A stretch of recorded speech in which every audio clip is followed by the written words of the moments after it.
and Knopf are participating by Zoom, and Commissioner Rost and myself are in the chambers. The first item on the agenda is the approval of the minutes. Madam Chair, Commissioner Ross, I would make a motion to approve. Okay, is there a second to that motion? Seconded, Tom. Okay, there is a approval and a motion and a second to the motion. Assuming a roll call vote, all those in favor of the motion signify by saying aye. Aye. Aye. Aye. Opposed, same sign. Motion carried. The next item on the agenda is the approval of the order of agenda. Does someone want to make a motion on that? Madam Chair, Yes. I'd like to make a motion or request that Lane Magnuson be added to the agenda. And Okay. preferably sometime early on, so he doesn't have to sit through the bonding and abatements and things like that. Okay, let's put Mr. Engen at Mr. Magnuson. 4D.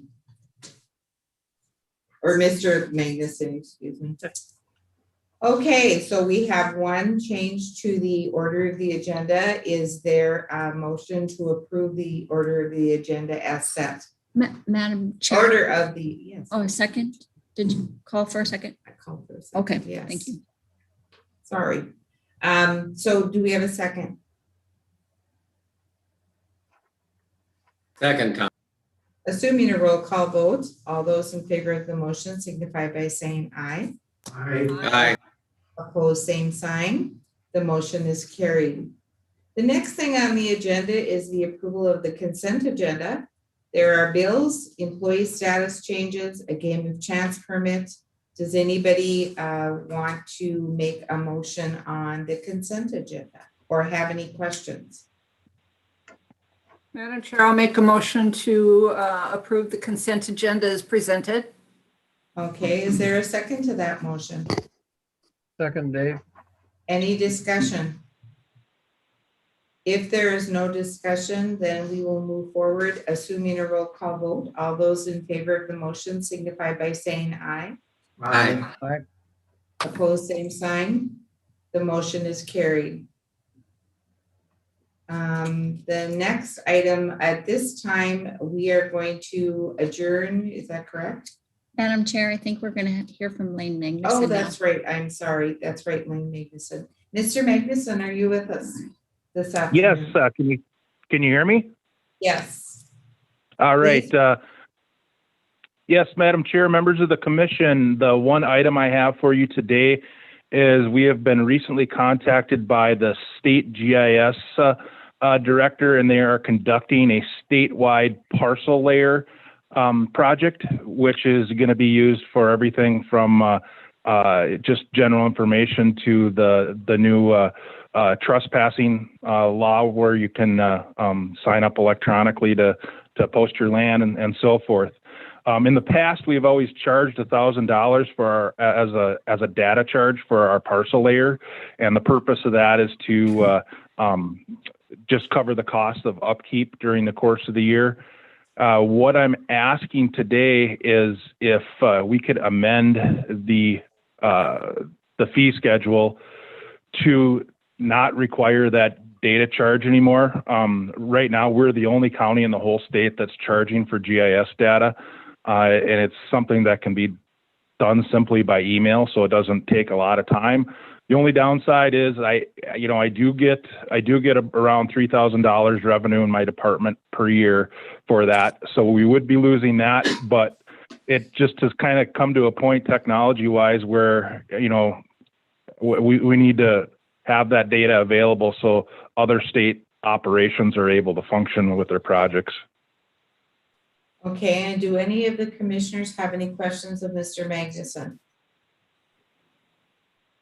Okay, so Lane, it's my understanding that we are just going to amend our fee schedule or our fee structure for layering to be 0, right? Correct. That would enable us to release the data and be participants in the statewide project. Okay, does anybody want to make that motion? Madam Chair, I'll make the motion to amend the fee schedule. And is there a second to that motion? Second, Commissioner Ross. Okay, thank you. Then assuming a roll call vote, all those in favor of the motion signify by saying aye. Aye. Aye. Opposed, same sign. Motion is carried. Anything else, Mr. Magnuson? No, thank you very much. That's all I have for today. Okay, Fine. great. Thank you very much. Yep. Okay, now we have the Correctional Center bond refunding and Madam Chair, members of the commission, we first need to take action by the county commission. And so I request that you approve the resolution to authorize the issuance of the Grand Forks County Building Authority taxable lease revenue bonds, Series 2021. And then the bonds will be held until they can be called December 1st, 2021. The idea is that the interest rates are low now, slightly increasing over time, and they think they will be greater towards the fall, so they want to do it now. They're looking at a 0.56% interest rate compared to 2.56, and a saving about $221,000 for the county. okay, so we need a motion. We need a motion to approve that resolution. Okay, does somebody want to make a motion to approve the resolution? This is Tom. I'll make a motion to approve the resolution authorizing the issuance of Grand Forks County Building Authority taxable lease revenue bonds, Series 2021. Okay, does somebody want to second that motion? Commissioner Ross, I second. All right, is there any discussion? If there is no discussion, assuming a roll call vote, all those in favor of the motion signify by saying aye. Aye. Aye. Opposed, same sign. The motion is carried. Madam Chair, now we need a motion to recess the county commission meeting and convene as the county building authority. And Commissioner Knopf is the president of the building authority, and she will take over after that. Okay, so do we have a motion to convene the county commission meeting and to recess the county commission meeting and convene the Grand Forks County Building Authority? Madam Chair, Dave? Commissioner Ross, I would make that motion. Okay, do we have a second? Second, Dave. All right, assuming a roll call vote, all those in favor of the motion signify by saying aye. Aye. Opposed, same sign. The motion is carried. Madam Chair Knopf, you are in command. Thank you. I'll call the Grand Forks County Building Authority meeting to order. And relative to the previous topic that we just discussed, I would request a motion to approve a resolution providing for public sale of Grand Forks County Building Authority taxable lease revenue refunding bonds, Series 2021. And I believe that resolution also would require a signature by the Grand Forks County Building Authority president. Madam Chair, Yes, ma'am. I would so move that motion. Thank you. Do we have a second? Second, Dave. Okay, we have a motion and a second. Do we have any discussion? Hearing none, all in favor signify by saying aye. Aye. Aye. Opposed? Motion carried unanimously. And then may I have a motion to adjourn the Grand Forks County Building Authority meeting and reconvene as the March 16th, 2021 Grand Forks County Commission meeting. So moved, Tom. Dave. Okay, we have a motion and a second. I'll let Dave move. I'll second it. Thank Oh, Okay. didn't hear you, Tom. All in favor signify by saying aye. you. Aye. Opposed, motion carried. Thank you. Okay, then we will move on with our commission agenda. Item number 6 is abatements. Madam Chair, members of the commission, I have a few abatements today for you. The first one is Coal Co. Grand Works and D LLC, also known as Coal. The applicant requests that the 2018 true and full value be reduced from $6,210,800 to $3,700,000. The property is a 68,406 square foot steel frame building with chip-based concrete block walls, built in 2006 and has a retail occupancy. The applicant did not provide an appraisal to support its submitted value. Rather, the applicant submitted a cost and income approach that is attached. I feel that the applicant did not provide clear and convincing evidence to support the value they are requesting.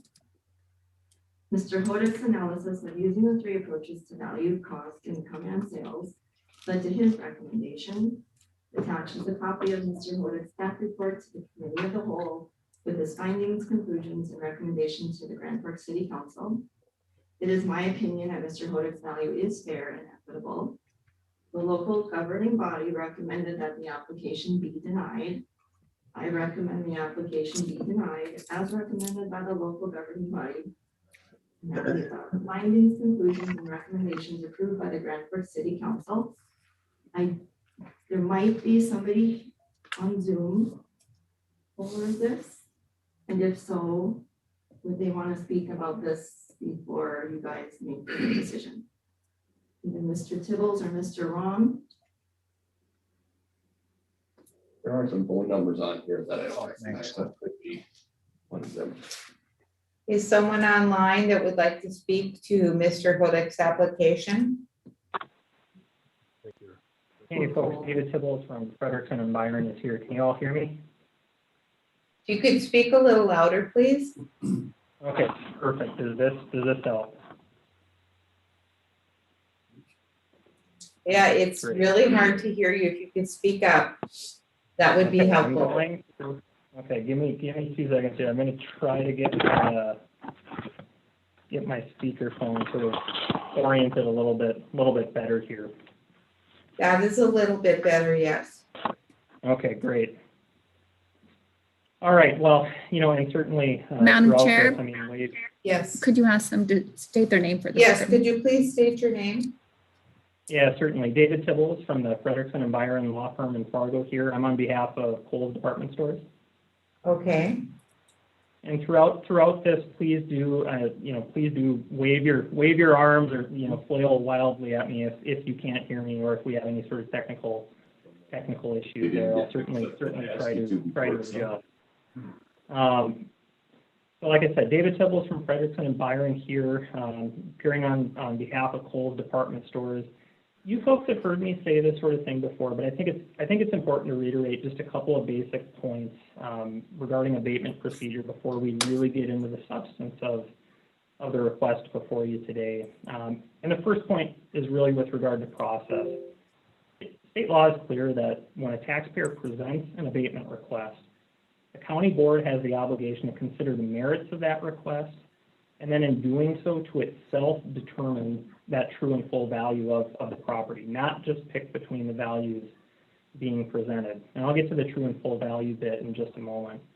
But I say this just to ask that you please recognize that this process is not meant to be an appeal of an assessor's initial valuation or of a city council's recommendation before you. Instead, the purpose is for you to take a fresh look using what information is available to you today to determine whether the property was assessed in excess of that true and full value as of the assessment date, which I'll just note in this case is February 1st of 2018. So just keep that in mind that we're going back in time 3 years here. To the extent that it was, the abatement request must be granted. That much we know from state law. So that's the first point. The second point is we're discussing a commercial property today, at least I'm discussing a commercial property today. And in that context, true and full value is equivalent to market value, which is what a buyer would be willing to pay in an arm's length transaction in the open market. Now, in order to estimate that market value when a property hasn't been sold, an identical property hasn't been sold, contemporaneous with that assessment date, the Supreme Court has actually recognized that the three generally accepted appraisal methods, the cost, sales, and income approaches, are all valid ways to estimate that number. And we've looked to those in forming the opinion that we're presenting to you today. I say these things to emphasize that when you're entertaining an abatement request, you must decide for yourselves what is the true and full value of a property. The assessor's office is certainly going to have its opinion. The taxpayer will have its opinion as well. But just know that neither side gets any sort of special deference under the law in an abatement proceeding. You're making that decision on your own is really what this whole process is all about. So with that in mind, let me tell you a little bit about this property and the request. This is the Kohl's store on 32nd Avenue. It's just across from the mall. Freestanding department store, originally constructed in 2006. You've heard gross building area is just over 68,000 square feet. This was originally assessed at just over $6.21 million. And our opinion today is that the true and full value is $4.03 million. You're all well aware that retail today, and certainly this is true for 2018 really, it looks a lot different than it did 10 years ago. The industry's just been thoroughly disrupted by both better and more e-commerce. To be sure, Kohl's has taken some innovative steps to adapt to that sort of environment. You might know you can actually go to Kohl's to return your Amazon purchases. You can do that in store. That's one of the things that we're doing to stay relevant within the current environment. But make no mistake, brick and mortar retail has been hurting for some time now, and the reality is that these sorts of stores, they just aren't as valuable. The properties just aren't as valuable as they once were. And our analysis really shows that to be the case with this store as well. Our analysis is a product of both an income and a cost-based approach. Covers 2 of the 3 appraisal methods. I'll walk through those shortly. Just know that we weren't able to actually locate any data on sales in the Grand Forks market for freestanding retail properties of 50,000 square feet or greater since 2014. And so we don't have data sufficient to support a sales analysis as well. And I'll just note that that's something that city assessing staff recognizes as well. Our income approach, I'm going to run through this and just so that you can get a sense of what we're doing here. The analysis really uses several market-based factors to estimate the sort of income that a purchaser could expect when valuing the property themselves. For market rent, we started with a $5.80 per square foot number, and that's actually based on leases that have recently been entered into at Kohl's stores in comparable communities throughout the West and the Midwest parts of the country. I'll tell you that those rents, they actually range from just over $3 to about that $5.80 value. We actually think that this property is an older property and more comparable to the lower set of leases in the latter, but nevertheless, we're using that high end of the range of existing leases. We then assume just a standard measure of vacancy and collection loss at 5%. For expenses, we reflected a 2.76% management fee and a 22-cent per square foot reserve for replacement, both of which are coming from a PricewaterhouseCoopers real estate report dating from about the first quarter of 2018. We then selected a capitalization rate of 8.1%, and that's surveyed. That's a surveyed number based on Midwest Tier 2 neighborhood and community shopping centers as of about the fourth quarter of 2017. We actually think this store is more likely a Tier 3 property, but we're actually using the Tier 2 number to be a little bit more on the conservative side there. Taking all of those numbers together, based on that analysis, we arrive at an indicated value under the income approach of just over about $4.34 million there. That's what we're seeing from our income approach calculation. Like I said, we've also done a cost approach analysis. That leverages data from the Marshall Valuation Service, which is actually a common resource for cost appraisal analysis. We started with a base cost to construct a discount department store of $64.40 per square foot. We then, through the process of adding additional expenses for things like heating, cooling, sprinkler system, and then also applied the appropriate multipliers for the height of the building, the perimeter, and then local construction factors as well.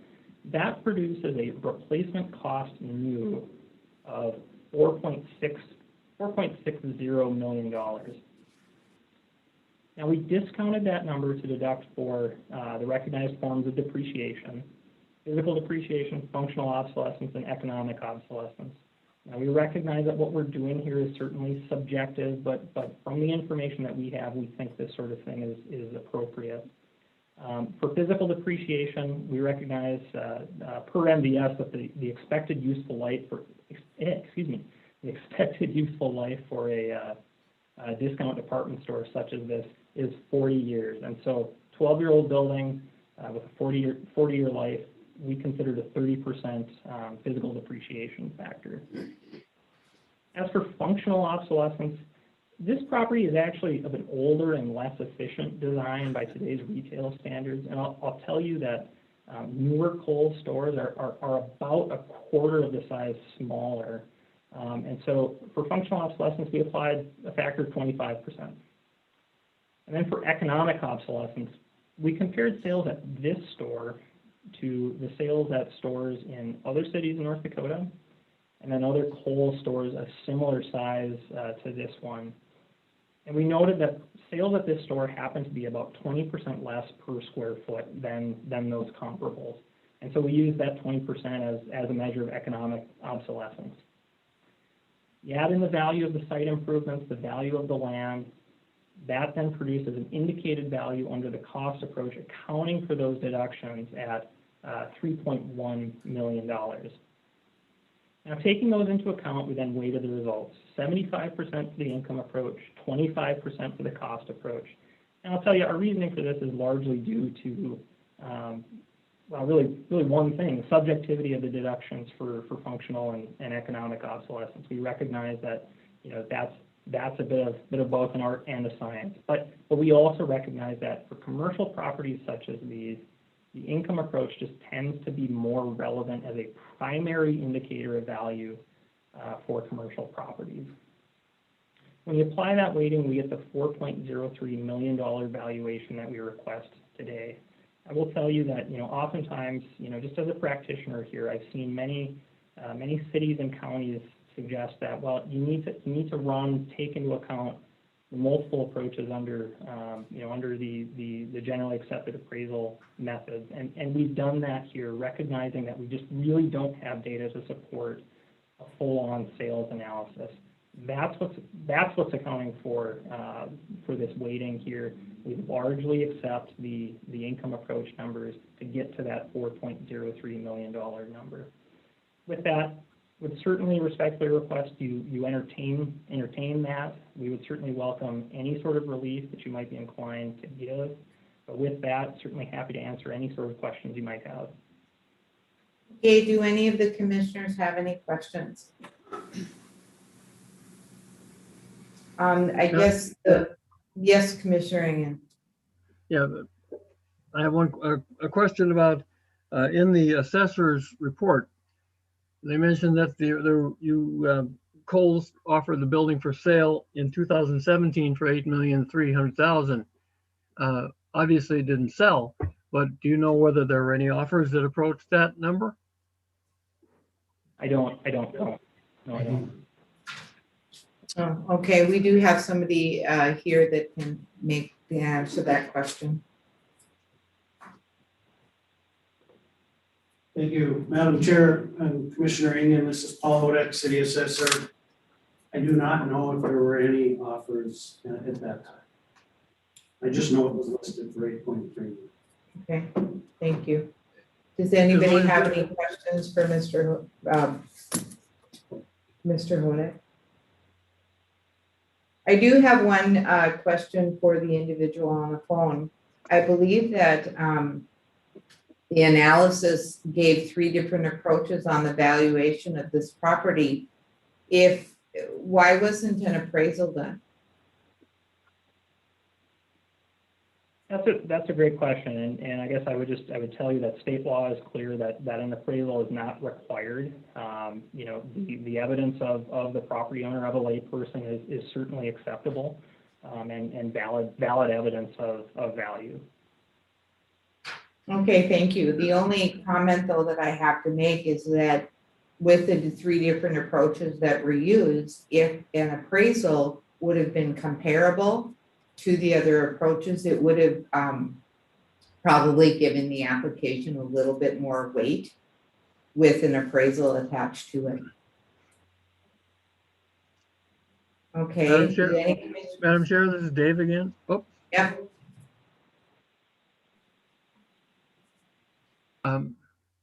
is Mr. Hodak still on the phone? or Yes, he is. available?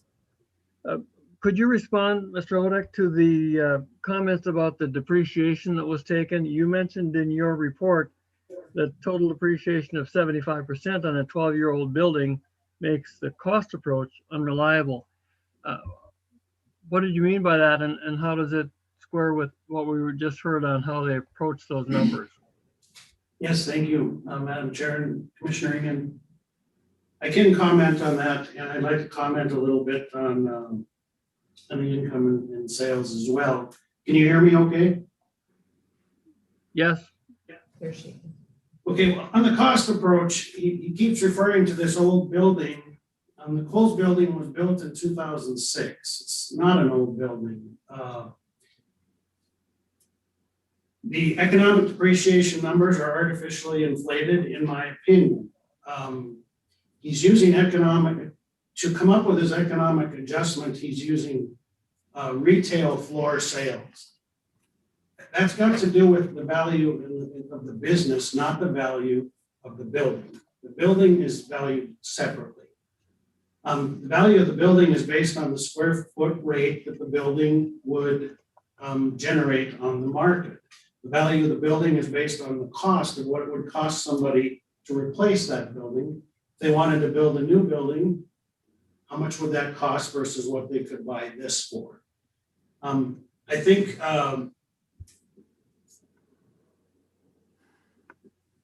the economic and the functional obsolescence that were used in their analysis are artificially high, and they're based on numbers that come from the tenant, not numbers that come from the owner of the building. We're valuing these buildings from the owner's perspective.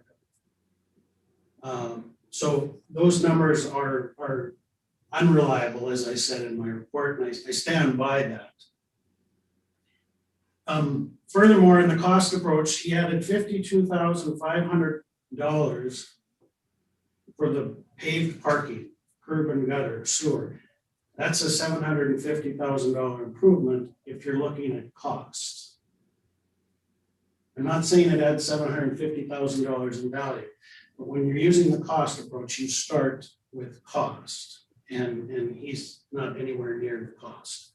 So all of those things combined are artificially depreciating the value of the cost approach on that building.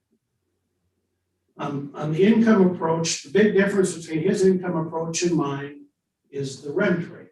He used $5.80, I used $8. Mm-hmm.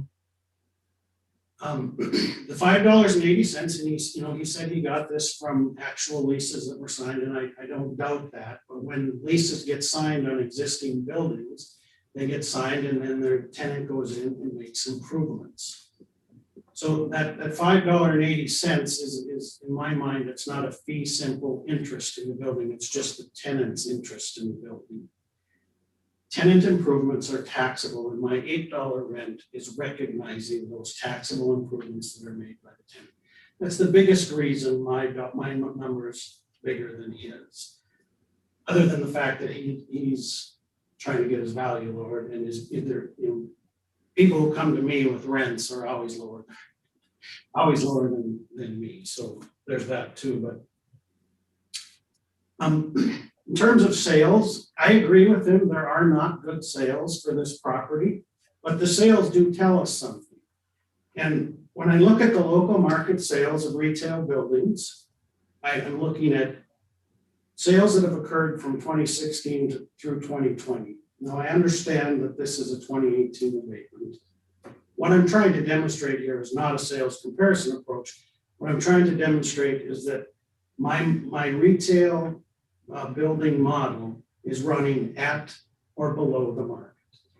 So if you look at the Kmart building, the Bargain Hunters, Pier 1, Carl's, Poplar Music, Office Max, all those buildings have sold at or below the value that I had on them at the time of the sale. So my model is at or below market value based on the sales. We just had the Office Max building just sold in January. Again, it sold for 2.3 million. My model is giving me a 2021 value of 2.3 million. There is no evidence here to suggest that we're 25 or 30% high on these retail companies. I disagree with his assessment, and I would ask that you deny this abatement entirely. And I'll be happy to take any questions. Thank you, Mr. Hodak. Do we have any commissioners that have questions? Might I just respond to a few of those points? Excuse me, I did not hear that. I'm sorry. Might I respond to just a couple of those points quickly? Sure. Yes, please go ahead. Thank you. A couple of points, and I'm going to take them in kind of reverse order here. You know, Mr. Hodak makes mention of sales ratios and comparisons and that sort of thing, and this is something that comes up in the report as well. I do just want to caution everyone here that this is an abatement proceeding and not an equalization matter. And so, there are points that are made in the report regarding, equitability and valuation being in proportion with the valuation of other properties as well. That simply isn't relevant here. I have no control or any sort of information regarding whether folks are protesting those values. And I think the point also gets made in the report that, the valuation, the assessor's valuation of this store is comparable to the valuation of other Kohl's stores across the state. And for all that those assessments may also be being protested. I mean, state law is clear. Everyone with an interest in property in North Dakota has the right, but not the obligation, to contest their assessment. And the question of whether things are in line with the rest of assessed properties, that's an equalization matter, and that's simply not relevant for purposes here today. So that's point number one. Point number two is, I certainly recognize that we are very different. Our opinion and the assessor's opinion with regard to the cost approach, I recognize that, and frankly, that's the reason why we weight the numbers the way that we did. We recognize that our discounts for depreciation and obsolescence are subjective as they must be. We think that they're appropriate. We think they make sense based on the information that we have available to us. But that's why we weight the income approach more heavily. And frankly, we really view the cost approach with regard to a commercial property such as this as being of secondary importance and really serving primarily as a check against what an income analysis would produce, right? I mean, you certainly wouldn't buy a property knowing that you could construct it for less than what sort of income it might produce, right? So that's sort of the check that it produces. Recognizing that we have those differences, with regard to the income and the cost approaches, I guess the question that I would put to Mr. Hodak and to this board is, what price do you think that this property would sell for?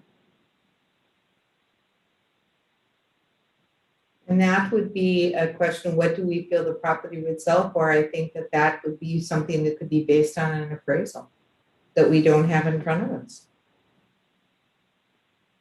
So let me just ask. I mean, because I hope I've conveyed this to you folks in the past, both to the city and to the county as well. We are certainly willing to do whatever we can to get you the information that you need to make a decision on this sort of thing.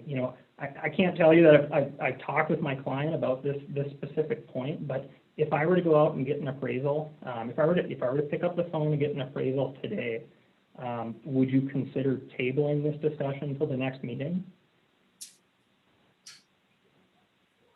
That would have been, that would be up to the commission.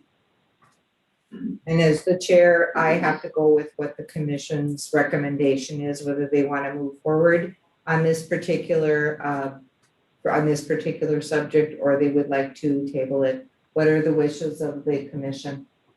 Madam Chair, this is Commissioner Falk. I really think that appraisal should have been prepared for today's meeting. And, you know, if Coles wants to prepare an appraisal for the 2019 taxes or whatever they want down the road, that would be up to them. But I think we have to move forward today. Thank you. I have to tell you though, I mean, state law is clear that that sort of thing is not necessary. A layperson's opinion of value is valid evidence. And I can show you the state Supreme Court opinion that says that.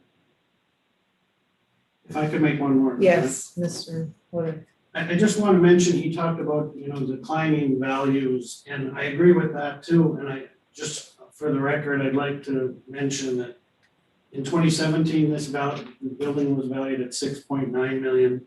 In 2018 and 19, it was 6.2 million. In 2020, it was 5.7 million. And in 2021, I have it going to 5.2 million.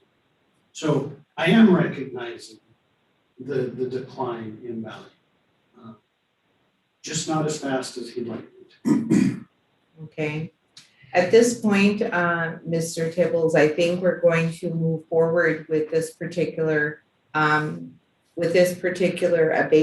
but I certainly encourage you to go back to your client and talk about the information that Mr. Hodak just shared with us. And you may want to come back with a different abatement and look at what the assessed value of that property is. So I will certainly take that under advisement, and I certainly appreciate that perspective, you know, the sort of thing, you know, and I said this, I know I said this last year, we very much appreciate the communication that both the city and county have provided us here in Grand Forks. That's not something that we've necessarily seen, and I'm speaking from myself, my perspective as a practitioner. That's not something that we've necessarily seen across the state. But I do have to ask. I would like to make one point and then sort of ask a question. You know, point number one is this. You know, I can't. Once you decide here today, I can't come back to you with this very abatement request. Once that happens, it goes to district court. That's the next step. And I certainly, you know, we haven't discussed that with the client. I don't know where that would go, but just for, you know, just for reference there, you know, I can't come back here at the next meeting and say, hey, I've got the appraisal. Once you act, that's done. So that's point number one. But my question is, you know, what are you looking for from the appraisal? And I guess here's why I ask that. As a practitioner, I'm hearing from other counties when I present appraisals that they don't want to believe it. Even when it's not commissioned by the taxpayer, it might be commissioned by a lender, that sort of thing. We often get responses saying things like, well, there's an incentive to keep the numbers low, or, you know, you've got one appraisal, but if you had 10 others, they'd come up with 10 other valuations. I guess my frank question to you is, what are you looking for with that sort of thing? I think that appraisal would give us what a professional values that property at. Instead of looking at it maybe at the amount that's being put in now, but what is that property valued at? Obviously was it 2018, this property went up for sale, was it 18? 17, this property went up for sale for $8.2 million. But now the request is for that property valuation to be dropped to $4 million or $3.7 million from $6.2 million. So I think that, and also I'm not a landlord or am I a land realtor, but I believe when you take and look at properties, you use comparables of what's available in the local community. And so if Mr. Hodak has talked about properties in the city of Grand Forks that are at the values that are close to what the city has valued it at, then it would make sense. And also with the comparisons that you're using, the three different processes that you're looking at to value the property, if those were true and correct or close, then you would think that an appraisal of the property would be a good valuation and a good comparison. So we are going to move forward with this. We do appreciate your comments. And I apologize that you can't come back with this process. You have to move, you have to follow what the law states, which you have to do with asking for an abatement. But we're going to move forward with this particular abatement at this time. Okay? Well, I appreciate that. I do. I guess my final question to you would be, if this were a residential property, would you require an appraisal? If it were for a residential property, that would be a question of Ms. Goditis. Any, Madam Chair, members of the commission, any sort of professional opinion is certainly helpful in all abatements, not just commercial abatements. Okay, did you hear that, Mr. Tibbles? I did not know. She said that any abatements, if a professional appraises the property, it's helpful in when an abatement comes forward. All right. Well, that's good to know. I mean, we're certainly going to have to agree to disagree on that. I think it's unfortunate that somebody needs to pay to request that their taxes be abated. Okay, and we have not even done the motion yet. So we have a suggestion from our tax department that the abatement be not supported. And what are the wishes of the commission? Madam Chair, this is Commissioner Falk. I would make a motion to deny the abatement. And I think, Madam Chair, you made a very good point. I think Coles really hurt themselves by putting this building up for sale for over 2 times what they're saying the value is when they're asking for an abatement on taxes. So they're really setting 2 different values at approximately the same time. But I agree with the city's findings on this. Thank you. Madam Chair, I'll second that motion. All right, we have a motion and a second. Is there any discussion? If there is no discussion, assuming a roll call vote, all those in favor of the motion signify by saying aye. Aye. Aye. Opposed, same sign. The motion is carried. Commissioners, really appreciate it. Have a good rest of the day. Okay, you too. Thank you, Mr. Tibbles. Thank you. Okay, continue on, Ms. Goditis. The next abatement is for East Stack Holdings for 2018, 2019, and 2020. The applicant requests that the 2018, 19, and 20 true and full value be reduced from $8,002,200 to $3,700,000. The property is Madam Chair, this is Commissioner Falk. Could Ms. Goditis speak just a little bit louder, please? Yeah, you may want to speak a little louder, Ms. I'm Goditis. too short. I can't reach the microphone. I'm leaning in now. Get your soapbox. Okay, the property, did you hear who the abatement is for? East Stack Holdings? Yes. And the applicant requests that the 2018, 19, and 20 true and full value be reduced from $8,002,200 to $3,700,000. The property is a 35,964 square foot wood frame building built in 1999, and the occupancy is a psychiatric hospital. The applicant bought the property contract for deed on January 1st, 2018 for $4,921,485. The assessor had no record of the documents as it was never recorded. The applicant submitted a copy of the contract for deed and the actual 2017 income and expenses for this property to Mr. Hodak. Based on the information given to Mr. Hodak and discovering a listing error, as it is a psychiatric hospital rather than a stereotypical hospital, he determined that the value of the property should be lowered. The local governing body recommended that the applications be approved in part and that the value be lowered to $5,811,700 for 2018, 2019, and 2020.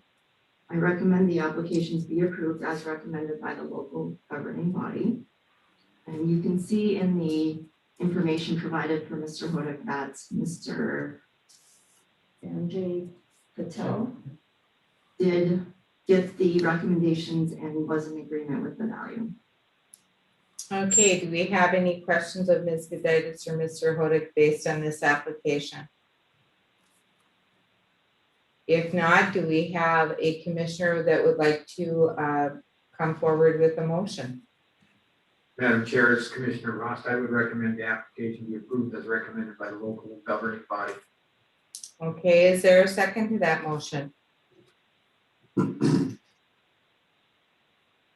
Madam Chair, I'll second the motion. Okay, assume any discussion. If there's no discussion, assuming a roll call vote, all those in favor of the motion signify by saying aye. Aye. Aye. Aye. Opposed, same sign. The motion is carried. Anything else, Ms. Gudaitis? Or no, we have another, no, those One are, more. okay, one more, all right.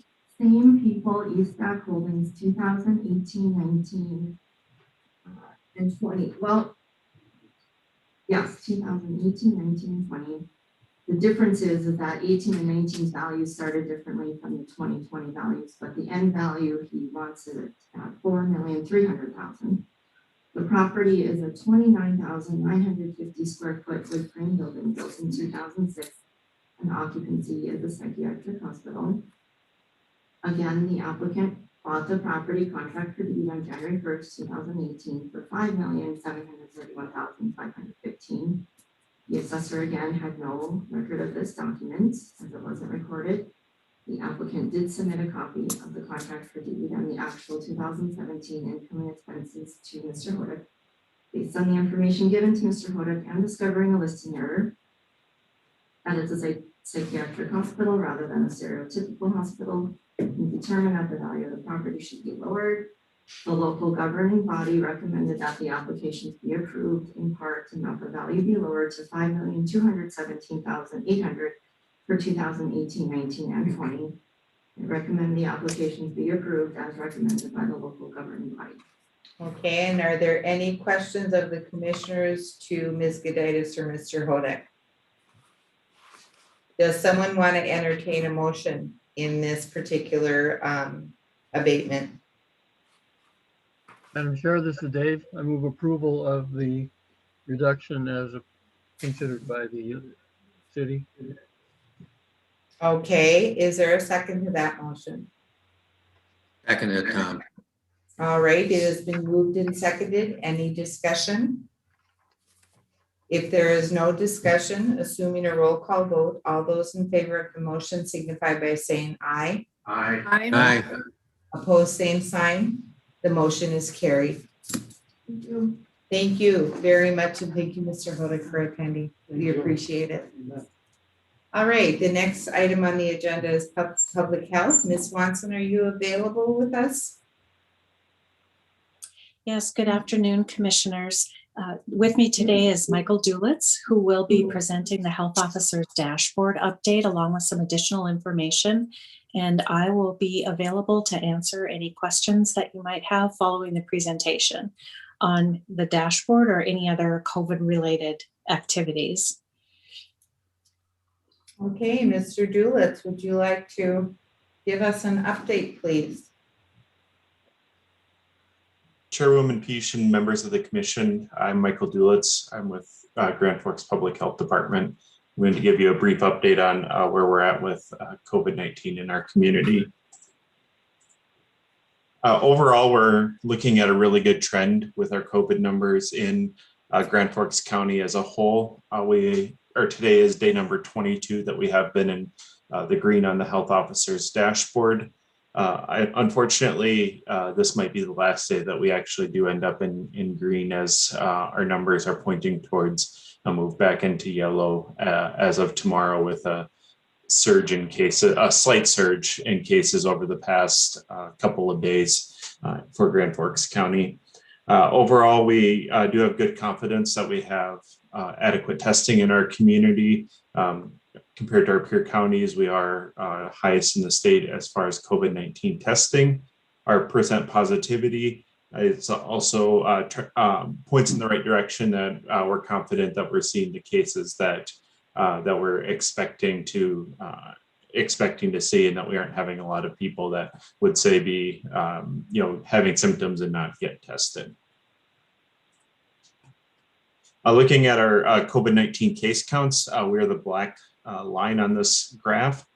Compared to our peer communities in the state as a whole, both Cass County and Grand Forks County have been seeing a relatively consistent increase in the number of cases. This is a little bit different than what I had mentioned to the city council last night, but looking further at the data and having additional data point, it does seem to me that cases are starting to go back up slightly for the community. Looking at our COVID-19 vaccination efforts, our COVID-19 vaccination efforts are going quite well in the community, with nearly 16% of the county fully vaccinated. That would be they're having 1 dose of Johnson & Johnson vaccine or 2 doses of the Pfizer or Moderna vaccinations. We do have about 25% of the population who has been reached with at least 1 dose of the vaccine. We want to get that number up to 60% will be our goal. This does mean that we still have a lot of people left to reach 60% of our county, with about 30,000 people that we need to receive either 2 doses or 1 dose of Johnson & Johnson for us to be considered to have herd immunity. Comparing Grand Forks to our peer counties in the state, as well as the state as a whole, we are a percentage point and a half ahead of any of our nearest peers. So we are still leading the state as far as our population vaccinated. Looking into particular subgroups, the 65 to 74 age group had a really good showing for vaccination, with 83% of the residents of the county receiving at least 1 dose of vaccine in that 65 to 74 age group, which is a full 10% higher than the next county, which is Cass.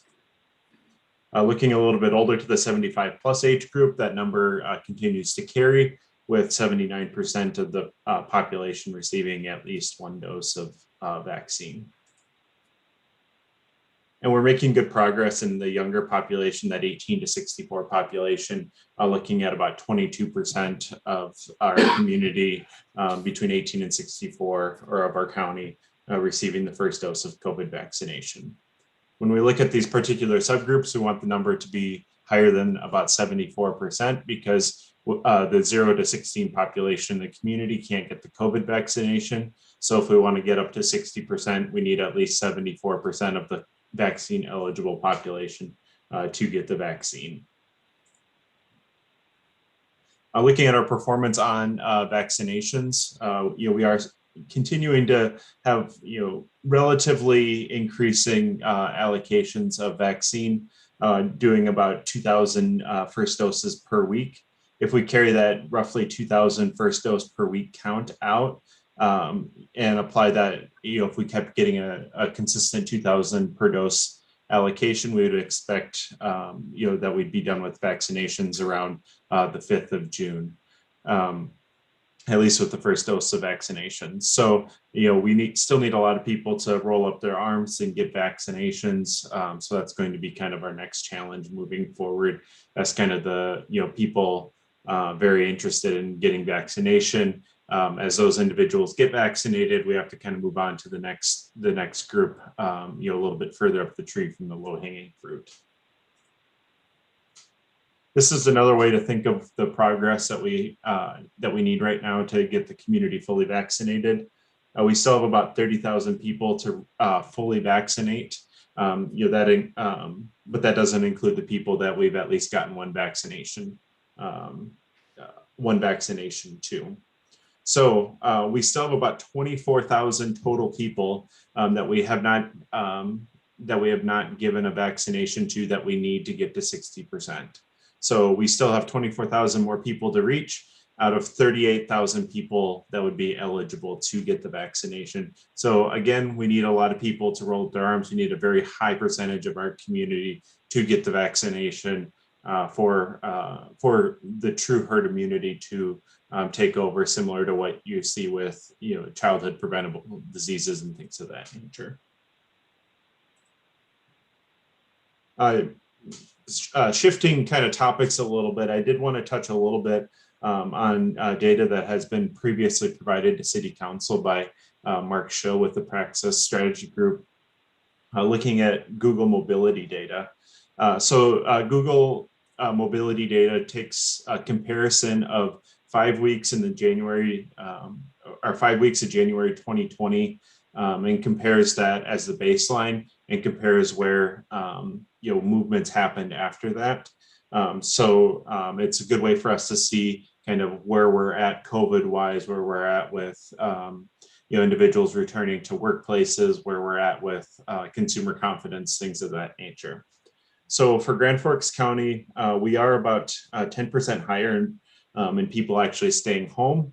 And then we're about, roughly 15% lower on people, not being in the workplace. So people are still staying home. People are, there's the number of people who are working from home has leveled out quite a bit. What was surprising to me, though, is that retail continues to be down about 20%. So those retail activities seem to be down about 20%, and the return to normal has been relatively slow. The good part is our case fatality rate has been low, which we'll see in the coming slides. Ours is about 0.77%. So when we compare to other communities, I wanted to take a look at one North Dakota community and then one South Dakota community. They can kind of serve as a control because they've had very lax application of COVID restrictions. So it gives us an idea on how various communities have performed. So Ward County is odd in that their case fatality rate is about 2%. So over twice of what Grand Forks County is. They've seen a recovery in a lot of their retail and recreation, even though their residential mobility and people working from home remain relatively similar to ours. They have continued to have a higher case burden, though, compared to Grand Forks County, and we have relatively low confidence that they are actually identifying the cases that are prevalent in the community because they have a lot lower testing, a lot higher percent positivity, so people aren't getting necessarily tested. And then looking at Pennington County in South Dakota, Minnesota is a typo. Pennington County is where Rapid City is at in South Dakota. It's the most equivalent county that I would have in South Dakota to compare to Grand Forks.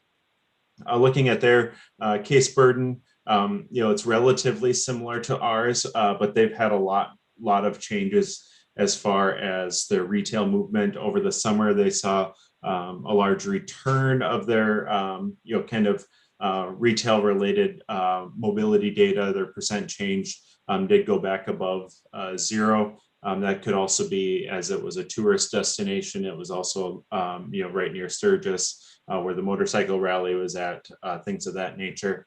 But again, looking at residential movement and looking at workplace movement, it still is roughly similar to where we're at.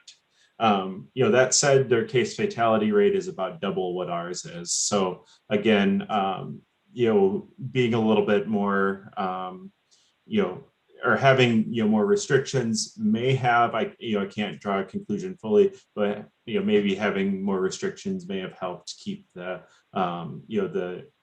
mortality burden lower for the community. And then finally, I wanted to touch just a little bit on our case fatality rate. Early on, case fatality rate, that's the number of deaths divided by the number of cases. the case fatality rate was a little more variable throughout the throughout the state in various counties, and we've seen it really kind of plateau out. So it gives us a good idea on what our actual case fatality rate is for the community.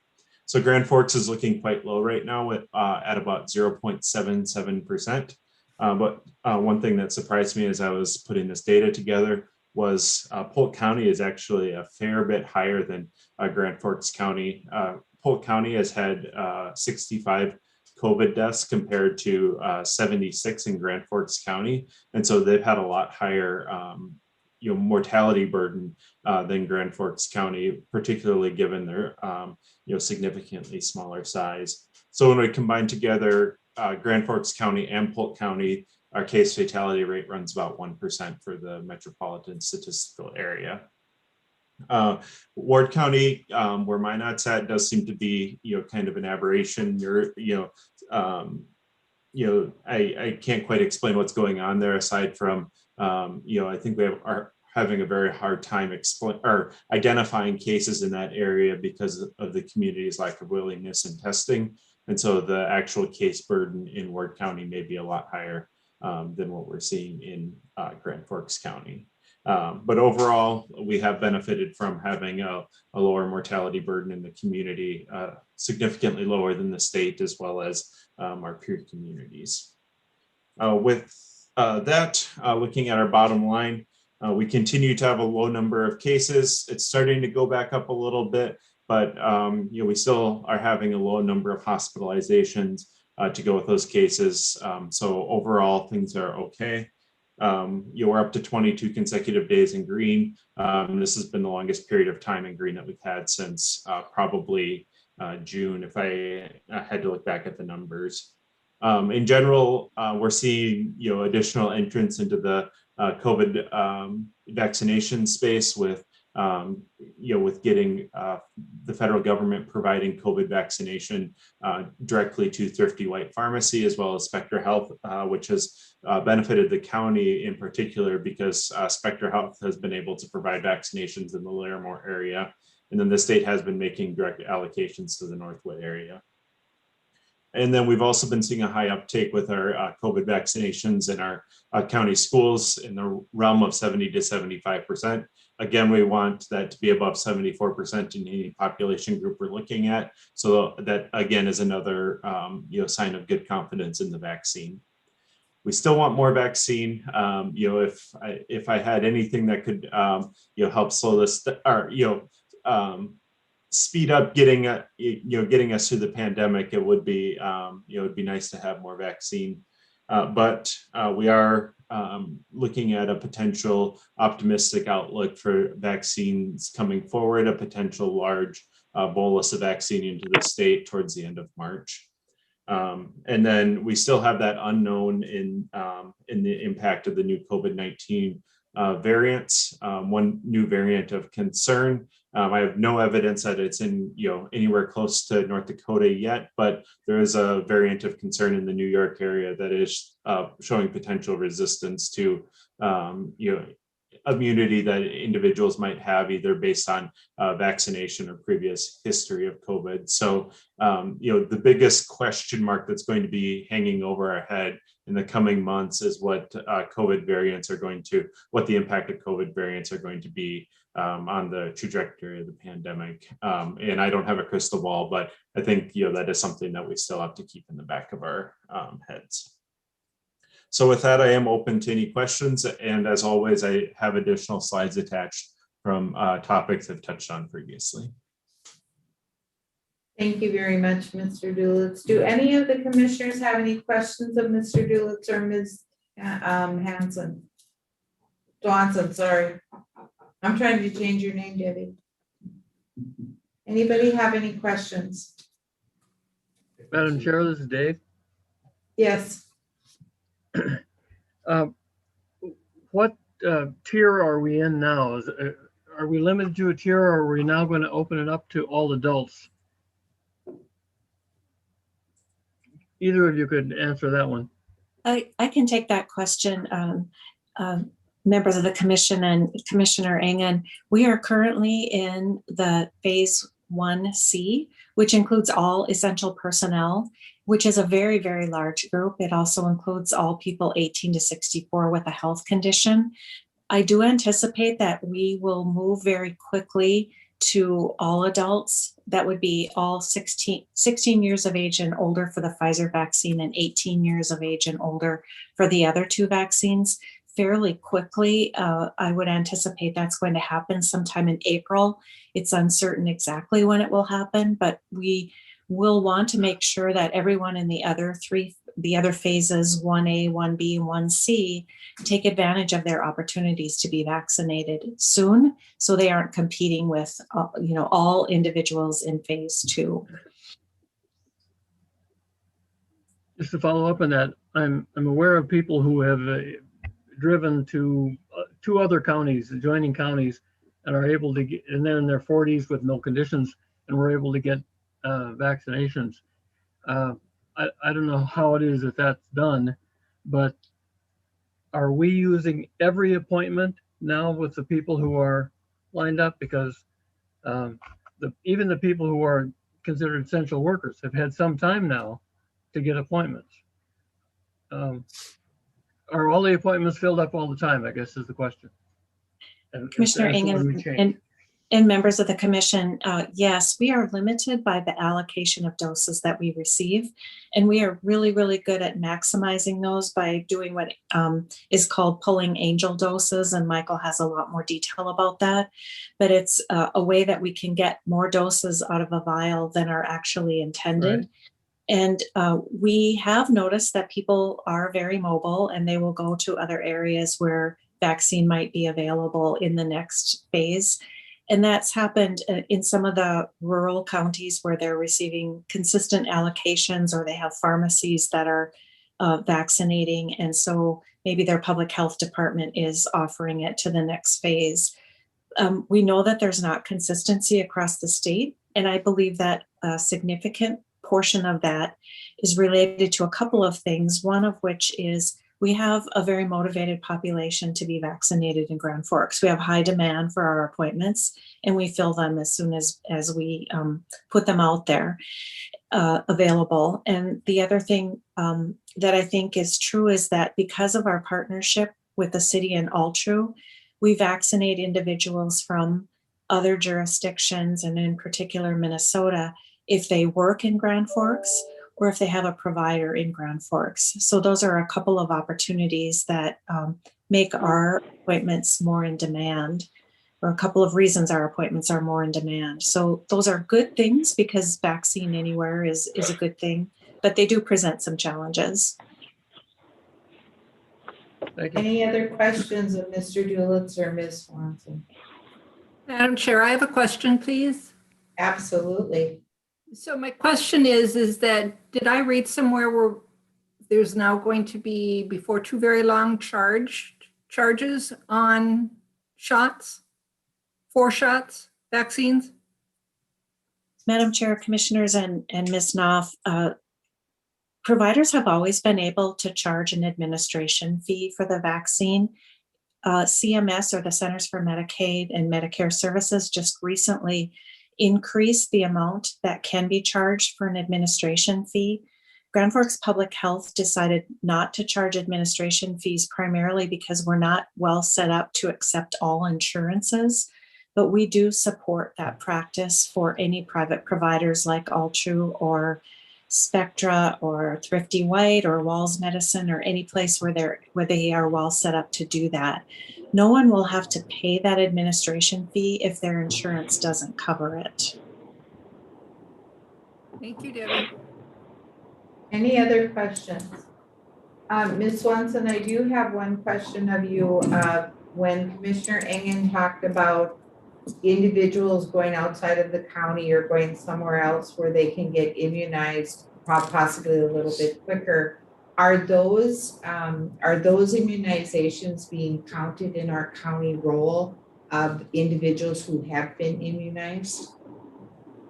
Madam Chair, the county level data is provided by county of residence, and they use both census data and then also the North Dakota immunization information system, or NDIS as we call it. So it's largely by county of residence. There's a couple of different ways that we can calculate what our percentages are, and Michael's been on top of that throughout the measurement here, and has actually influenced the state and how they count it.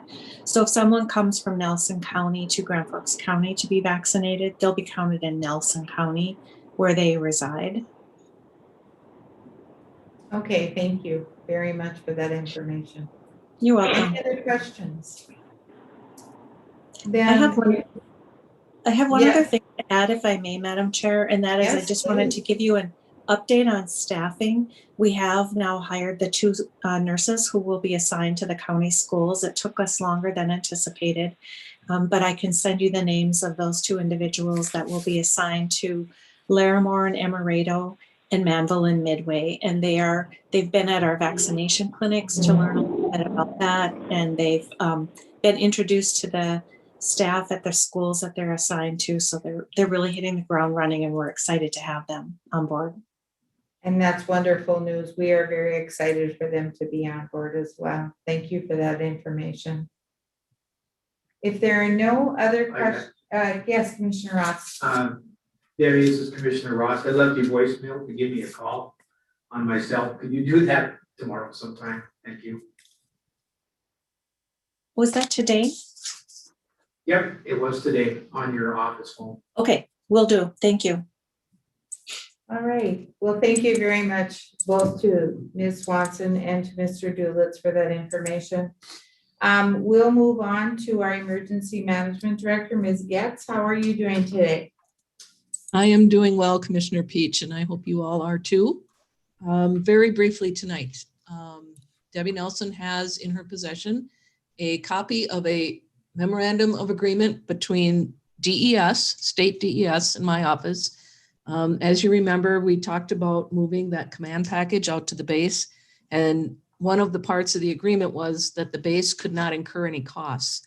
Well, the truck has to be on battery tenders, which means it has to be plugged into the wall, which means it's going to cost them electricity. So what I did was I agreed to pay that electric bill for the truck being plugged in. It's going to be very minuscule, but this agreement is just telling them that I agree to do this. I did send it to Haley for review, and I don't believe she has any issues with it. And again, this is only going to be until August or September when we will move that package over to Grand Sky.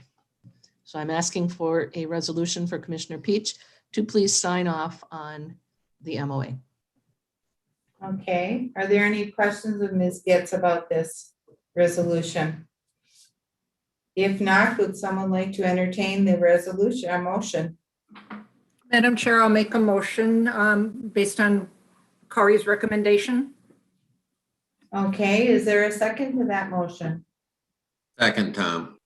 Okay, any discussion? If there is no discussion, assuming a roll call vote, all those in favor of the motion signify by saying aye. Aye. Opposed, same sign. Motion is carried. Thank you, everyone. That's all I have for the board tonight. Okay, thank you very much. Have a good evening. I should probably say go Sue. The next item on the agenda is the highway engineer. I probably shouldn't say this. The highway engineer. The first one is aggregate bids. Mr. West, are you with us? Yes, Commissioner Peach, I am here. Can you hear me okay? Yes. Okay, there we go. All right, well, last week we had our annual bid opening and everything went pretty good. All the bonds were okay. Things were pretty straightforward. The results are in the packet here. Let's see. For the class 13 gravel or normal road gravel, I would like to repeat what we did last year. That seemed to work very well, where we had more than one contractor as a supplier. That gives us some flexibility in scheduling and also shares the wealth a little bit. The other thing is we have like Gowan Construction opened up a new pit this year in Grand Forks County, and their belief is they can get class 13 gravel right in, well, it'd be Fairfield Township, which would be a first in a long time. We could get actual class 13 gravel out of the county. So that would be interesting. But with that, I would like to request that we accept the bids from Gowan Construction, Close Construction, and Lakeside Construction, and for chair's signature on the contracts. Okay, and is that including the crushed concrete or just the class 13 aggregate? Oh, well, the crushed concrete was very straightforward. Gowan Construction was low bid on that. And yeah, chairman's signature on that contract as well too. Oh, I should mention maybe on the crushed concrete, we did get a new bidder from Spruce Valley. They actually were low bid in all fairness, but their material is in Crookston. And we do our own hauling on that. So we'd have to drive to Crookston and get it, which by the time you add that time of hauling, driving to Crookston and back, it, in my opinion, would not be in best interest of the county or the cheapest and most economical for us. So yeah, but the contract with Gowan Construction, if approved by the board, would include the crushed concrete portion as well. Okay, Ms. Nelson, can we put the crushed concrete motion to accept Gowan Construction and the class 13 aggregate with a motion to accept Gowan Construction, Close Construction, and Lakeside Construction all together? Madam Chair, you could. Okay, would someone like to make that motion? Madam Chair. Chair, I'll make the motion. Okay, we have a motion made by Commissioner Knopf. Thank you. Would someone like to second it? I'll second it, Commissioner Ross. Okay, any discussion? If there is no discussion, assuming a roll call vote, all those in favor of the motion signify by saying aye. Aye. Aye. Opposed, same sign. Motion is carried. Okay, yeah, next one on the list is culvert, culvert materials. That was a straightforward bid as well too. The only unfortunate part here is like our metal culvert went up 36%. That's huge, but I guess it is what it is. And the second bidder was quite a bit higher than that too. So, and oddly enough, our flap gate stayed the same price. So I'm not sure what that is, but that was the bids. And so, yeah, and then the plastic pipe, ADS, which has historically supplied our plastic pipe out of Buxton, they have an agreement with Ferguson Waterworks out of Fargo to do more of the distributing for them. So we did get bids from both companies. The bids were the exact same price. So it would make sense for us to accept both, and then we can work it out between those two companies as to who we get it from. It is the same pipe. So I don't know if they're gonna take culvert from Buxton and truck it to Fargo and then turn around and truck it back to Grand Forks or not. But my impression is my gut feeling is that ADS is trying to get out of the distribution business and they're trying to be more of a wholesaler. So that's where I think they're moving to, and they're using this as a transition year. But at this point, they both submitted bids. They were both the same price. It's the same product. And my recommendations on this would be as True North Steel supplies our metal culverts and our flap gates, and ADS and Ferguson supplies our plastic pipe. Okay, and both ADS and Ferguson Waterworks would bring them to Grand Forks County, correct? Yes. Okay. Chairman Peach, yes, that is correct. They would deliver all the same. From Grand Forks County standpoint, whether we got it from ADS or Ferguson, would be a horse apiece. Same service, same price, same product. Okay, wonderful. Thank you. Are there any questions of commissioners? If not, then I would entertain a bid to accept the metal culvert material and the flag gates from True North and the plastic culverts from ADS and Ferguson Waterworks. Someone want to make that motion? Madam Chair, I'll make that motion. Okay, and then is there a second? Seconded, Tom. Okay, Any discussion? If not, assuming a roll call vote, all those in favor of the motion signify by saying aye. Aye. Aye. Opposed, same sign. Motion is carried. Thank you. My last formal agenda item here is our countywide striping. We received 2 bids this year. One bid was a little lower in our estimate, one was a little higher. You know what, in striping, it's a very straightforward project.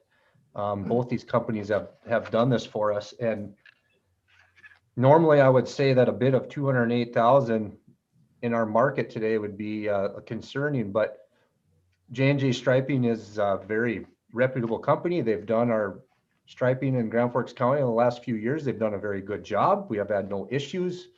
And so therefore, I think we should be extremely happy we got such a low bid, and I would recommend approval and chair's signature on contract for J&J Striping to do our stripe our county paved roads this year. Okay, are there any questions by commissioners? Madam Chair, Commissioner Ross, I would make a motion to approve J&J striping. Okay, is there a second to that motion? Seconded, Tom, with chair signature thing. Okay, we have a motion and a second. Any discussion? If there is no discussion, assuming a roll call vote, all those in favor of the motion signify by saying aye. Aye. Aye. Aye. Opposed, same sign. That motion is carried. Thank you. If okay, could I give a couple updates real quick? Yeah, absolutely, Mr. West. Thank you, Chairman Peach. So last week I testified before the House Political Subdivisions Committee on a Senate Bill 2324 that has to do with the authority of sizing culverts. That was very interesting. They originally had planned for a half an hour of testimony, and it actually went for, well, it went from 9:30 to noon. So, and it was very interesting in fact that there was farmers throughout the state were there, and some were against it, or some were opposed and some were in favor. You had different water board members throughout the state, and some were in favor and some were opposed. I was there on behalf of the North Dakota Association of Counties in Grand Forks County opposing the bill. And during the testimony, the senator that introduced the bill introduced or submitted a bunch of amendments to it that would have essentially, I don't know if you want to say watered down the bill, but removed a lot of the things the bill was trying to accomplish. And with that, if the bill gets approved as it's currently proposed and amended, it would have very little impact. So I'm hoping for a win on that one. But yeah, that was very interesting. It was certainly a full room. The other item, just for the board's knowledge, is we're having some issues on County Road 5, particularly by the Evanger Church, that it's I'll just say blowing up is maybe the term, some severe rutting and chunking out. And so I'm working on some options and funding and things like that, but I'll probably be coming to the board with a request to advertise for bids to do some repair work on County Road 5 next meeting. And we'll see how, we just put our load limits on the south half of the county yesterday, which this portion is in. The road segment in question is in, and we'll see how it handles the spring thaw here. So, but that's something we've been monitoring for about a year, maybe 2 years now. But it's failing really fast, and it's unfortunate because it was just overlaid in 2012. But it's a very busy road, and so just a heads up, because if we do a repair project, it's gonna be over 100,000. We're gonna have to bid. So that's something unexpected, and I'm hoping I can find money in our construction fund to do that. So I think that would be all I have. Any questions? Any of the commissioners have any questions for Mr. West? If not, then thank you very much, sir, for your time. Thank you. The next item on the agenda is the Sheriff's Department, Sheriff Schneider. I believe you have a couple grant opportunities. I do. Good evening, Madam Chair and members of the commission. This will be my third time presenting these, so I'm starting to get used to it. But I come before you, like you said, with a couple grant opportunities. The first one is from North Dakota Department of Emergency Services or Homeland Security, is the Stone Garden, Operation Stone Garden grant for fiscal year 2020. The Sheriff's Office was awarded $133,650 on this grant. I'm requesting the chair's signature on the bottom of this grant. And before we move forward, I just want to make sure that I give a little credit where credit is due on this one. My administrative assistant, Michelle Olson, has put in countless hours working on this, along with our chief pilot of our drone team, Mike Gavir, and they were able to secure this funding. It's just providing a fantastic opportunity for the Sheriff's Office and all law enforcement agencies in our county.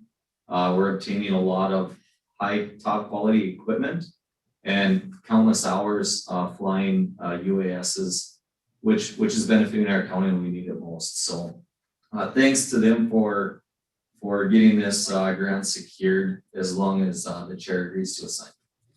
Okay, do we have any questions from commissioners?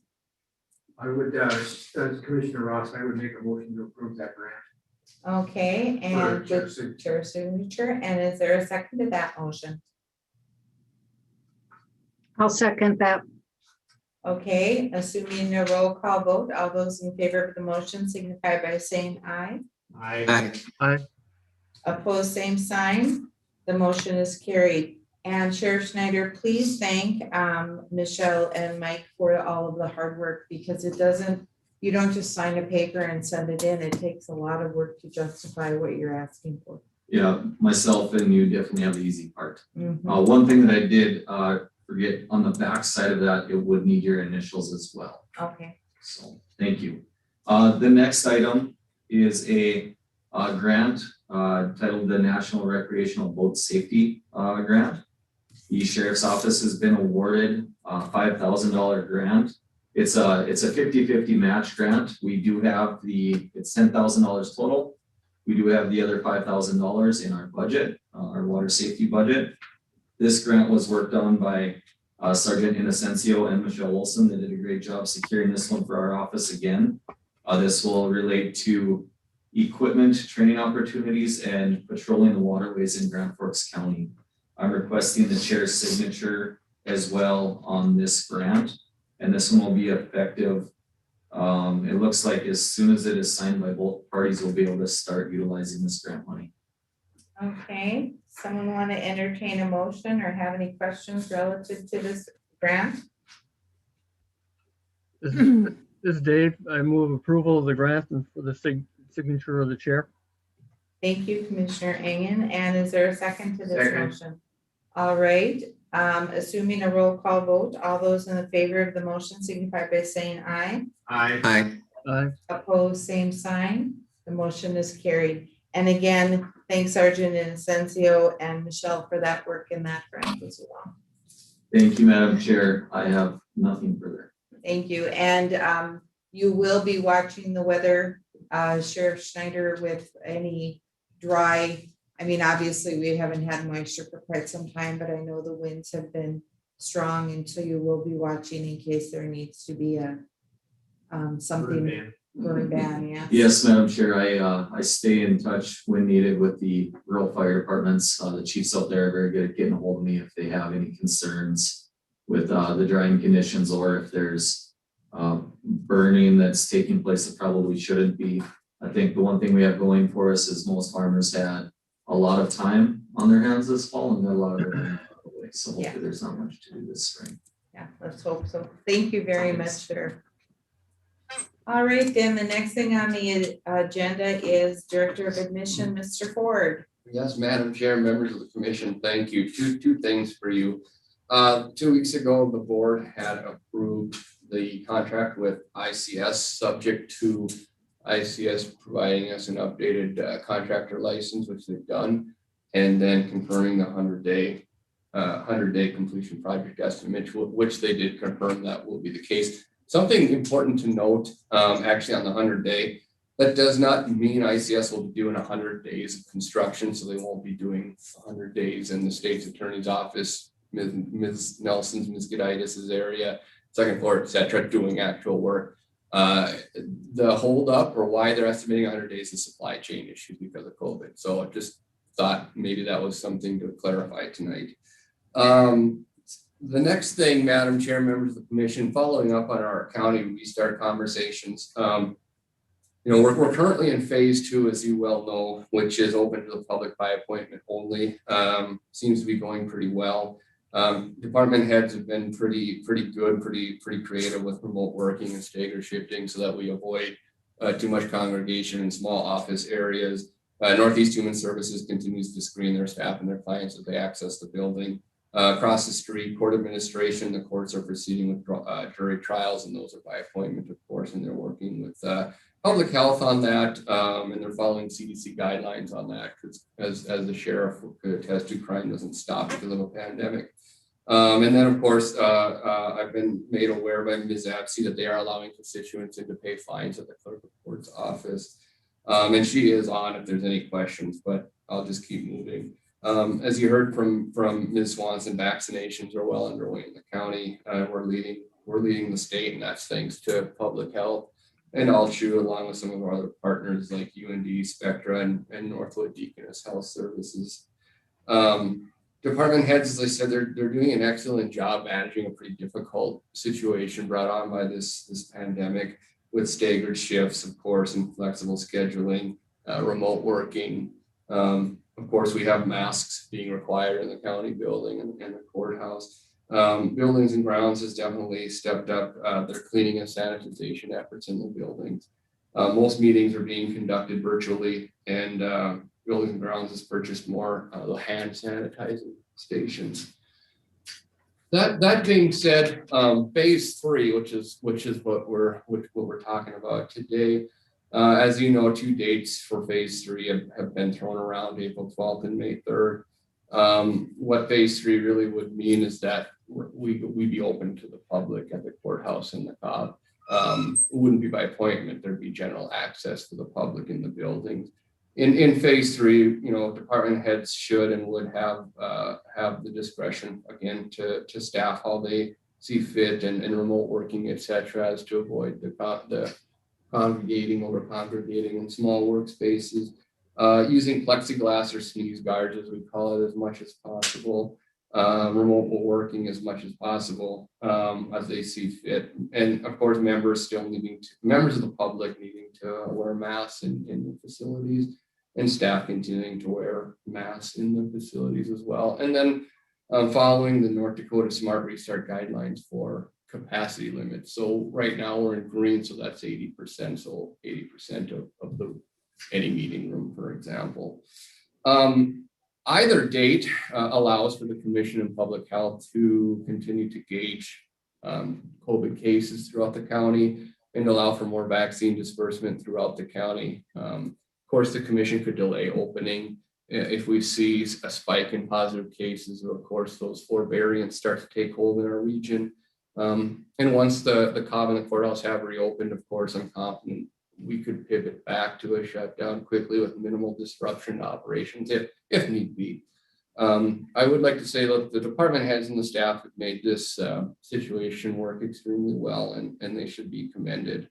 But Madam Chair, members of the commission, any reopening date is at your discretion. So I look to the commission now on your direction on when, if we move into phase 3, which again is basically opening for general public access. Madam Chair, Yes. Commissioner Ross, I would like to make a motion that the county enters into phase 3 of its COVID-19 pandemic restart plan, effective April 12th, 2021, adhering to phase 3 guidelines and North Dakota Smart Restart guidelines. Okay, we have a motion on the floor. Is there a second?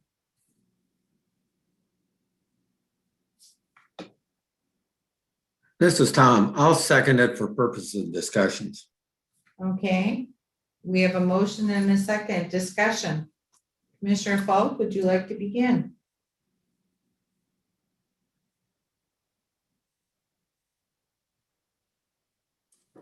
I'm thinking maybe someone else has something to say. Okay. Would any other commissioners like to talk or discuss the motion that is on the floor? Commissioner Peach, this is Kari. Could I introduce? Yes. My one concern that we just didn't bring forward are some of the limitations that we have within the courthouse. As you know, those courtrooms are pretty small, and public health wasn't exactly comfortable with lifting all of what we put in place in there. So I'd like to hear from Ms. Wamstad what maybe she's thinking about that. Ms. Wamstad, would you like to comment on that? Thank you, Madam Chair, members of the commission.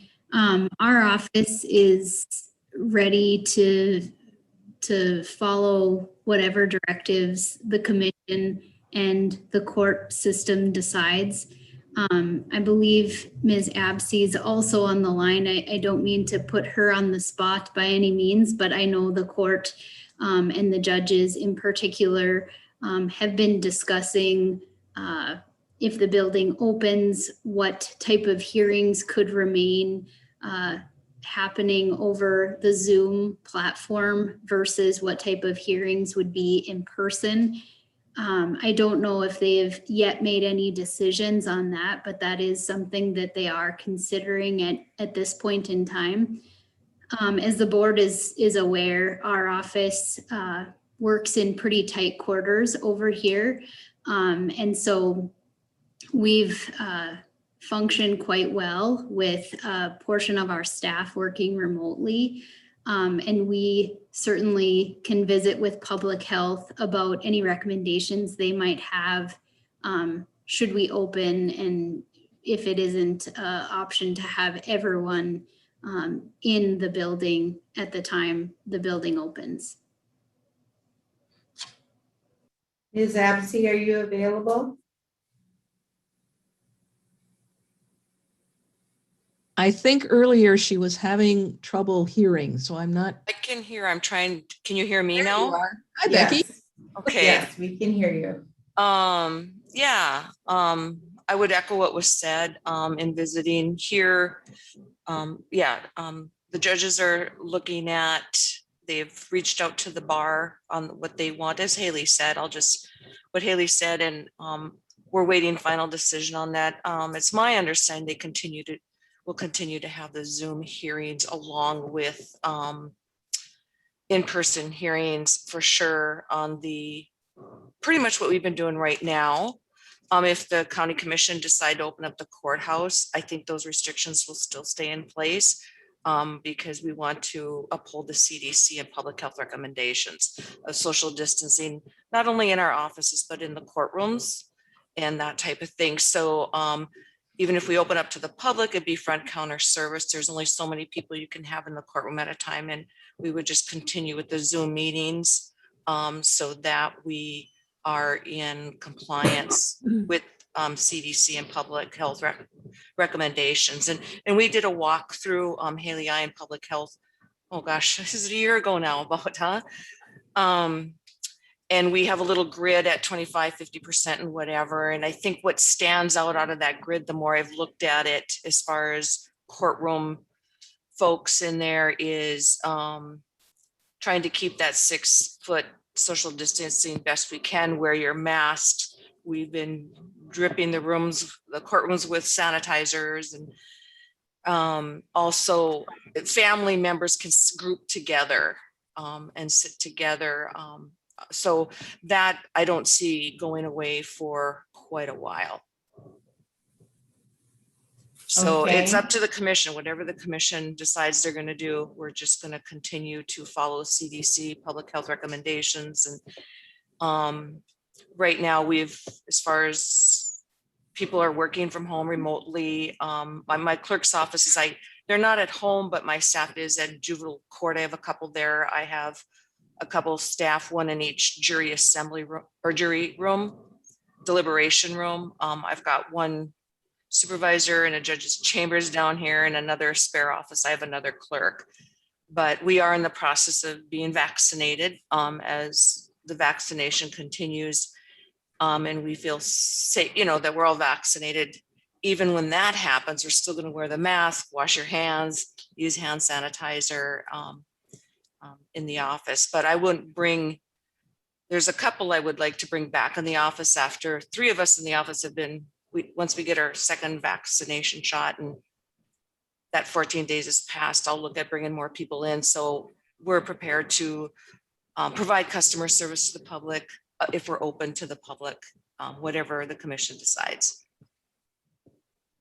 Okay, any commissioners have any comments or any questions?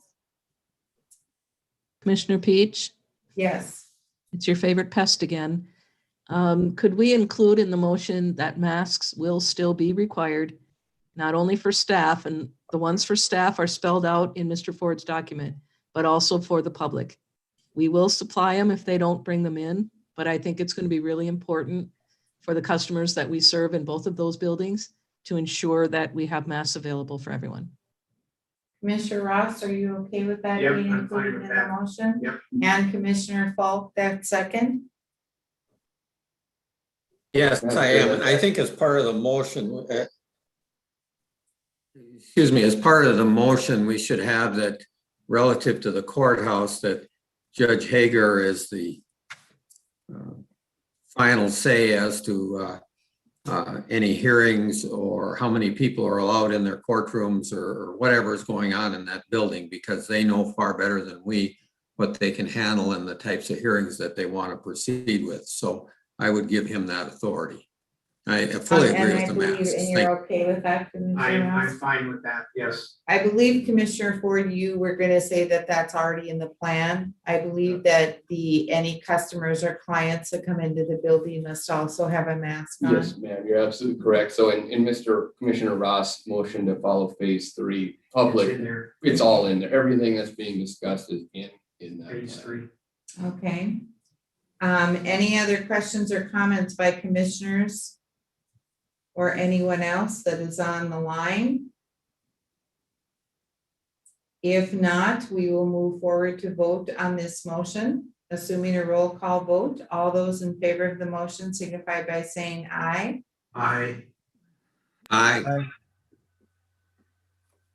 Opposed, same sign. Motion is carried.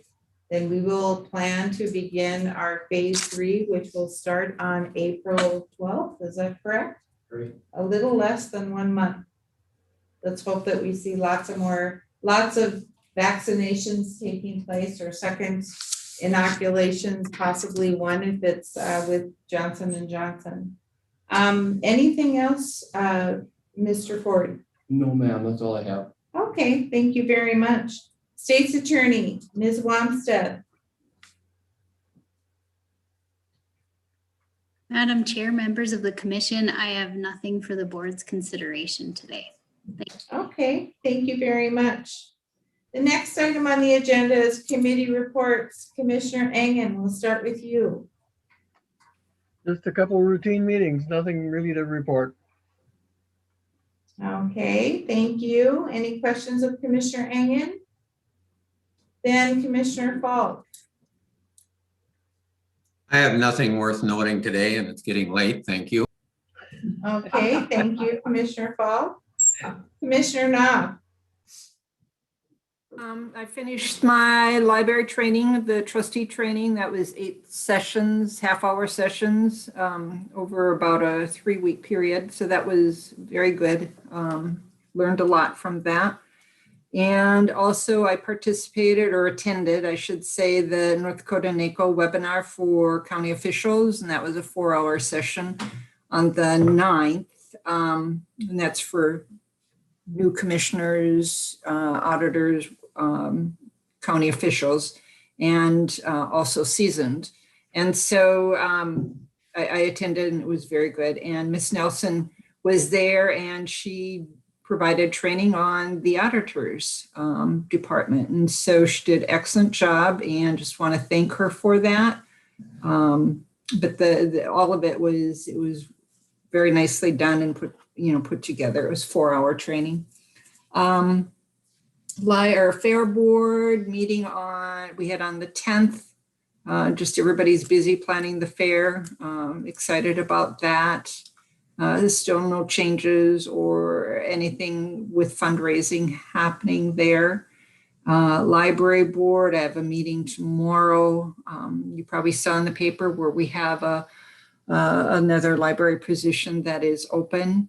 And so I had made the suggestion at our last library meeting that when these positions come open, that it would be nice or good that we also advertise in like Larimore, Northwood, the Grand Forks Herald. Right now, the only place you can find out about those positions is on the city website, and generally I would think probably not a lot of people would go there for that. But anyhow, so we as a board decided to that Larimore, Northwood, we did want to have county representation, and because the library serves the region and we wanted rural involvement. And so we had advertised on that, and we don't know if anybody had submitted any applications for that because we don't see the applications. And so everything is basically on hold. I saw with the city council meeting Monday that's been put on hold, I think until the 29th or something of March. And so we'll have a better idea on where we will go with that. But I sure would like to get county representation, rural county representation, but that's not up to the library board. And I think that is all I have. Okay, thank you very much, Commissioner Knopf. Commissioner Ross. Tomorrow, MPO meeting at 12 noon. Talking about bridges. The ad hoc committee they have all their members put together now, and they'll be having meetings. They are to have their final analysis and everything to the MPO by the end of this year. The recommendations. Okay, thank you very much. Anything else? No. As for myself, yesterday, the airport authority had a working session to take a look at projects that are forthcoming at the airport. The consultants were online. It was about a 3-hour meeting. I think that from my perspective, the staff and the consultants have done a very good job planning and determining what can be used with the CARES Act dollars and also with the second round of dollars coming to airports, because they're a little more restrictive than the first set of funds from the CARES Act. And so I did compliment Ryan for all of the hard work that the staff has done, and they're taking very good care of the public dollars that are coming into our airport. So that's a good thing. The other thing is the county zone board met right before this meeting, and things are going well there as well. Also on the home front for Grand Forks County zone, there is a Senate Bill 2086 that is being heard right now in the House, that's discussing the zone and different things dealing with everything from membership to assignments to other things dealing with the zone. And I believe the plan is they're going to be putting together some trainings, online trainings, so staff and participants can take a look at that and understand what is going on. Not every zone in the state is going as well as Grand Forks County is. I know that Cass County has been in touch with Grand Forks County asking about different zone questions. Also, Burleigh County has called Grand Forks County asking, how well it's going or why is it going so well. And I think part of it is, number one, the board is not all county commissioners. Number two, there are community members in the zone board that bring a lot to that board. And number three, I think we have a very good director of the zone board, and he and Michelle Field work very closely together in putting together the documents. As I said earlier, with the grants that are being put together by the Sheriff's Department, the plans, the different things that had to be submitted to the Department of Human Services, they were not just a slam dunk. They were not, we're going to copy some paragraphs of this and we'll put our signature on it. They took some time, they took some energy, they took some thought, and I think a good number of people helped put those documents together for us to move forward. So I'm very proud that the zone board is doing as well as they are doing, particularly in light of other zone boards or other counties are reaching out to Grand Forks County for some assistance or from some, why is it working like it is here in Grand Forks County. So that's a good thing, and I'm proud of that. So that's the end of community reports. Ms. Nelson, we have nothing for unfinished or new business, correct? That's correct. The correspondence, a public notice of reissue of animal feeding operations permit. Madam Chair, member of the commission, it's just informational. It's just Okay. a requirement for me to post that. Okay, and the proposed roadway improvement project. Again. There just again, it's informational. just informational, and I think you have an opportunity to attend a public hearing if you'd like. Okay, then I see we are at the end of the agenda. Would someone like to make a motion to adjourn the meeting? Madam Chair, I would make a motion, we adjourn. Is there a second? Seconded. Assuming a roll call vote, all those in favor of the motion signify by saying aye. Aye. Aye. Aye. Opposed, same sign.